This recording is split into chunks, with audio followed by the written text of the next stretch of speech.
A very warm welcome to you. Thanks for joining us. This is the news on NTA International and we're live from Abuja. I am Ruth Aguele. Let's bring you the headlines.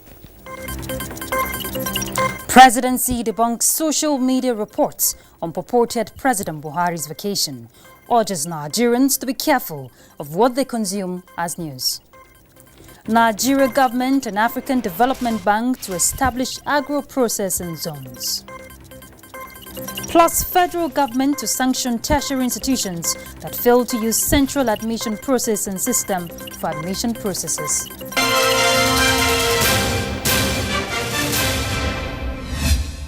And now details. The special advisor to the president on media and publicity, Femi Adesina, has described as baseless, unfounded and mischievous reports in the social media indicating that President Muhammadu Buhari is billed to proceed on 20 days vacation to the United Kingdom, Saudi Arabia and Austria.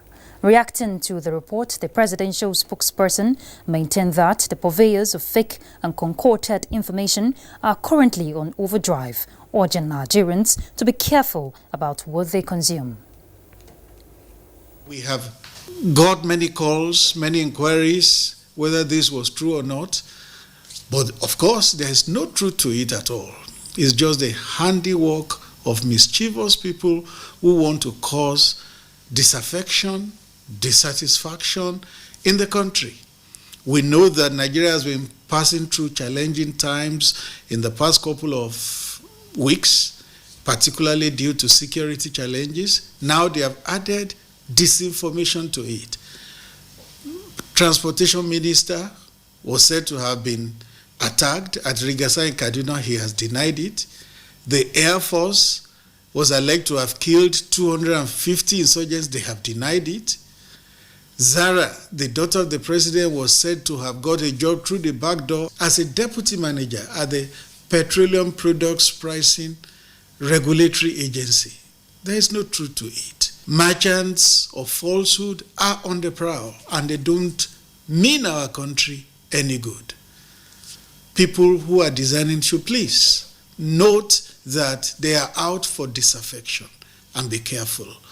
Be careful what you accept, be careful the information you consume, and then the information you share. Mr. Adesina said Nigerians must learn to be discriminatory about what they accept as credible information without authentication so as to collectively beat the malevolent minds at their pernicious schemes. Let's talk education. Tertiary institutions in Nigeria that involve in admitting candidates not through the central admission processing system will be sanctioned. Minister of Education Adamu stated this at the headquarters of the Joint Admissions and Matriculation Board, Abuja. Olayinka Ojo has all the details. The introduction of the Central Admission Processing System CAPS into tertiary institutions' admission process has brought fairness, discipline and equity into the process of admission of students. But some tertiary institutions found wanting in their admission processes have been on hold until the right things are done. The Education Minister sees it as an act of corruption. I therefore urge all institutions to pay and play according to the rules by conducting all the admission processes only through CAPS. It is few hours to the closure of JAMB's 2020 Unified Tertiary Matriculation Examination Registration Portal, as there will be no extension of registration. And all is set for the commencement of the UTME mock examination expected to take more than 300,000 candidates across the nation. We are also automating our mock this year. There are even centers where there are no students physically will still be automated and used for the examination. Centers across the country will be conducting the UTME mock examination. Olayinka Ojo, NTA News. More news on education. Federal Capital Territory Minister Malam Mohammed Musa Bello says the administration is currently making efforts to review and domesticate the national teacher education policy to enhance teachers' welfare for better service delivery. The minister gave the assurance at the second combined convocation ceremony of FCT College of Education Zuba. Ifeanyi Zumba has details. The FCT Minister, Mohammed Bello, represented by the Minister of State, FCT, Ramatu Tijani Aliu, assured the school management that the FCT administration will assist in making the relocation to the permanent site possible, adding that a lot of resources have been expended on the site through the intervention of TED Fund. The provision of qualitative education through conducive learning environment, quality teachers, and availability of learning tools is a top priority of this government towards the development of education sector. Earlier, the FCT Permanent Secretary Sachinyaka Christian Oha, who expressed concern over the backlog of graduates of the institution who had completed their NTA programs from 2010 to date, called on the management to work hard at ensuring that convocation and other important activities of the college are not delayed. Holding a convocation ceremony when and as due will save you time and energy and also enable your students to have a sense of fulfillment and accomplishment. The provost of the college, Dr. Muhammad Gambo Hamza, while enumerating the achievements recorded by the institution, called on the FCT administration for the construction of access roads and completion of some buildings at the permanent site. I wish to appeal to the BISTO for adequate funding to enable the college to expand its programs by introducing the technical component such as automobile, technology, building, electronics, metal and woodwork. The graduating students were enjoined to be good ambassadors of the college by shunning all vices that are inimical to the society. In Abuja, Ifeanyi Izumba, NTA News. And on promoting agribusiness, the Governor, Central Bank of Nigeria, Godwin Emefiele, has reiterated the need for sub-nationals in Nigeria to key into the agricultural revolution in the country by providing infrastructures and land for investors who want to establish production and processing facilities in states. The governor stated this when he visited the FCT Minister, Mohammed Musa Bello, for an engagement. Let's hear from Chimobi Walter in Nigeria. And following the announcement by the Central Bank of Nigeria last year on its intention to ban the importation of milk and dairy products in the country and its desire to achieve the 550,000 metric tons target of the CBN on milk production between 6 to 12 months. Engagements like this is to reduce office time in process of land procurement by investors in their quest to establish processing factories for dairy products and its value chain. Some of our meetings, they had said that even if they consume all the cassava starch or glucose or sorbitol that is produced in Nigeria, that it will not even be enough. For that reason, we have gone into a lot of backward integration with our smallholder farmers in our rural communities, even for the production and massive production of cassava in different parts of the country. Now, these companies have come because they would need the opportunity to be able to set up processing plants and their factories here in Abuja. Agri development. The Minister, Federal Capital Territory, Mohammed Musa Bello, while promising to provide the necessary assistance, noted the importance for the bank to float a price stability mechanism in order to ensure efficient production by farmers. We would provide the needed land, but where we have competitive advantage, I think it's being able to give you facilities where you can process, simply because we are at the center of what you could call the transportation hub. It is believed that the establishment of such factories will help in job creation and save the foreign exchange that would have been used in importation of dairy products into the country. In Abuja, I'm Chimobi Walter Naji, NTA News. Many thanks, Chimobi. And in a related development, federal government says it is committed towards ensuring that special agro-processing zones are established in the country as proposed by the African Development Bank. This is coming as the African Development Bank set aside $300 million for the project. Musa Baba Aliyu has the details. It is an agricultural development project designed by the African Development Bank towards upscaling agricultural productivity in Nigeria. The project is to be jointly funded by the bank, federal government, and participating states.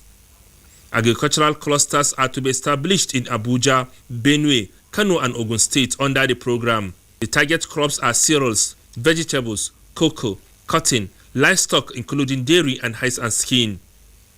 This forum is therefore organized for discussions on how the takeoff of the project will look like, as well as examine the commitment of the relevant stakeholders. You need such collaboration between the agricultural sector and the industrial sector so that you can move the economy forward, you can create employment opportunities.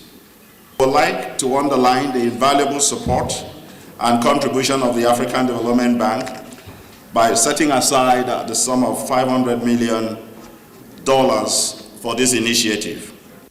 If plan is well executed, the construction of infrastructure for the special agro-processing zones will commence before August. In Abuja, Musa Baba Aliyu, NTA News. Let's talk business with Olenka Ojo. Welcome to Business News. The federal government has said it plans to appoint advisors for a 3.3 billion euro bond issued through an open competitive bid process and expects to complete an approval process for the sales soon. The Debt Management Office at the weekend stated that the new euro bond will be used to partly fund the government's 2020 budget deficit and refinancing an existing $500 million euro bond due in January next year. The Minister of State for Budget and National Planning, Clement Agba, has expressed hope for an improved economy in the new development plan. On the government short-term plan ERGP, which is coming to a close this year, he explained that its review is currently ongoing to ascertain its performance. He said the ministry has already started the development process, stating that the National Steering Committee for the new plan will be inaugurated in March this year. Let's now see how the equities market fared this Monday.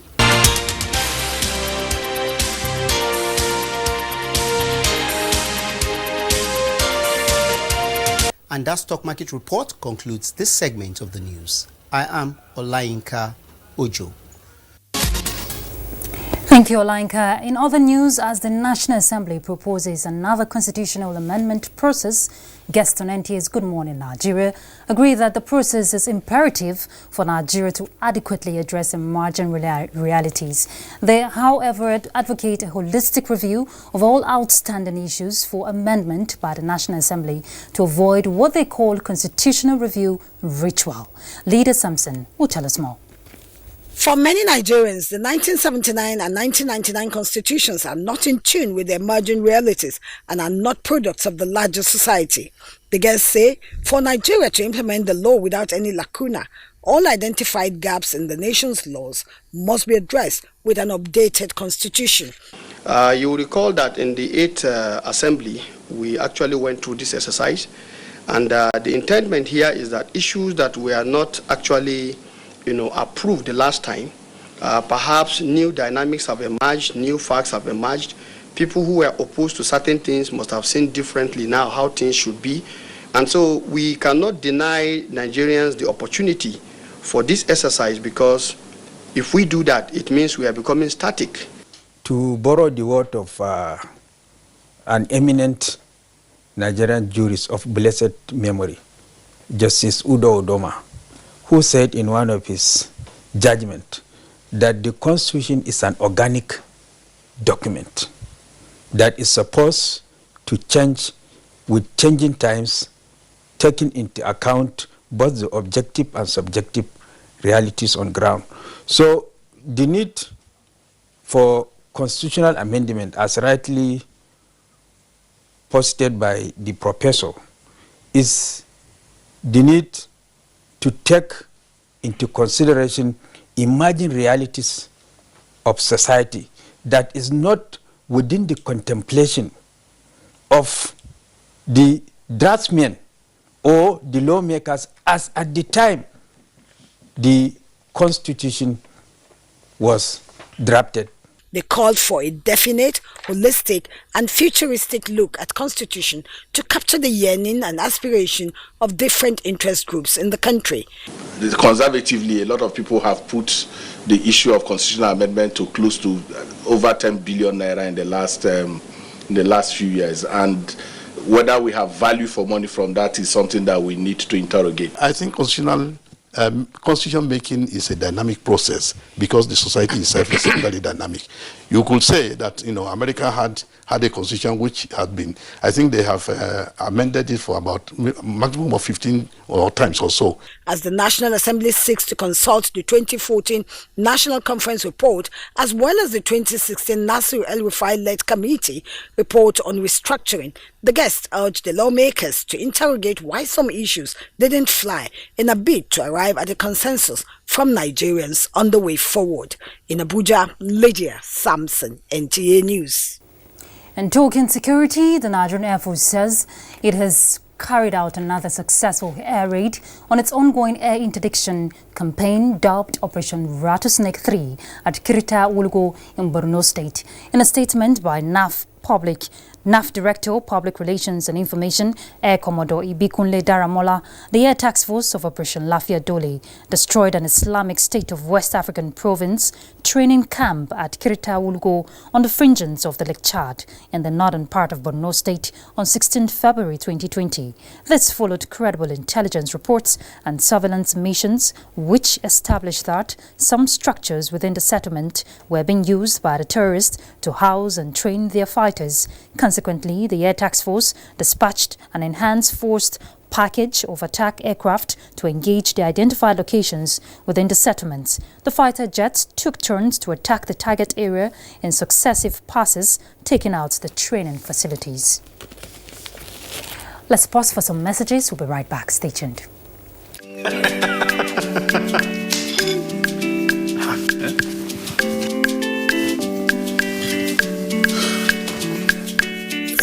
That channel where you watch just now don't waka, no panic. Can tell me no panic. You go do it by yourself like ABC. Oh yeah, press the menu button on top your remote. Scroll up and down till you see Information Central. Then press OK. Press OK. Check the signal strength and quality. If the signal strength and quality pass 70, make you press the exit button, go back. Go advanced options, then choose installation, then go to reset and press OK. Press OK.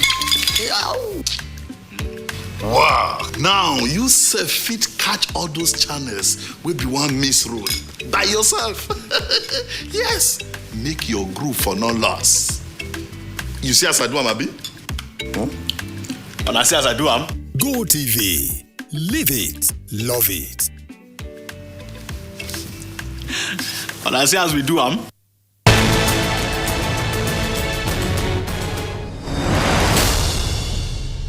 Thanks for staying tuned. The NTA has been informed of a fake Facebook account called NTA Nigerian News, operated by one Solomon Adeolu Adekunle, posting unpleasant items and views purportedly by the NTA. The general public is hereby alerted that this is not NTA verified Facebook account and should be discountenanced by the numerous followers of the NTA on our social media platforms. NTA does not and has never operated with the name NTA Nigerian News. The public is enjoined to beware of these scammers who may be using the account to dupe the unsuspecting users. Facebook has been notified of the fake account, so please be cautious. National Chairman of the All Progressives Congress, APC, Adams Oshomole, has donated food items to internally displaced persons in Taraba State. Joseph Austin reports that 200 bags of rice were distributed to different camps across the state to reduce food crisis. These are common scenes at internally displaced persons camps across Taraba State. Women, children, and the elderly living without adequate food, water, sanitation, and other basic needs of life. These victims of violent crisis are scattered in various camps in not less than 10 local government areas of the state and in dire need of humanitarian aids. Catering for them has been a great burden to host communities and government who have been supportive with relief materials. The plight of the displaced persons has reached the national chairman of All Progressives Congress, APC, Adams Oshomole. He made personal donations of 200 bags of rice to reduce food crisis in the camps. State chairman of APC, Ibrahim Tuku El Sudi, presented the items to various camp heads for distribution on his behalf. I want to honestly thank our national chairman for the goodwill of this offer, particularly to all the northeastern states. Da inda kuka bamu kuka ce mana kuma mu je mu yi adalci kamar inda kuka nuna mana adalci za mu yi ma mutane mu. Communal crisis in different parts of Taraba State has forced thousands to abandon their homes and take refuge in IDP camps. In Jalingo, Joseph Sound Otsen, NTA News. Let's get news on the foreign scene with Adebola Brooksland Sunday. One last take. Hello there. Australia is set to evacuate more than 200 of its citizens on board a coronavirus-stricken cruise ship being held under quarantine in the Japanese port of Yokohama. Reports said the passengers will depart on Wednesday and will be taken to Australia's tropical north, where they will be required to be quarantined for another 14 days. The Diamond Princess cruise ship has been quarantined since arriving in Yokohama on February 3rd, after a man who disembarked in Hong Kong was diagnosed with the virus. More than 350 passengers on board the ship have tested positive for coronavirus, including 24 Australians. Meanwhile, 2 planes carrying hundreds of U.S. citizens from the cruise ship in Japan have arrived in the U.S. One of the planes landed at a U.S. Air Force base in California and the other in Texas. Passengers will be isolated at military facilities for 14 days. There were about 400 Americans on board the Diamond Princess. In another development, at least 22 people have been killed in an attack on a village in northwest Cameroon, and over half of those killed in Tumbu were children. And local media reports that several victims were burned alive. Cameroon's government, which has been fighting separatists in the region for 3 years, denied involvement in the attack. I'm Adebola Brooksland Sunday. Thanks for your time. Thank you, Adebola. And talking sports, Ikpugba Oka Local Government Council is winner of the 3rd Edo State Sports Festival. The games climax this Saturday in Benin. Elizabeth Omoko reports.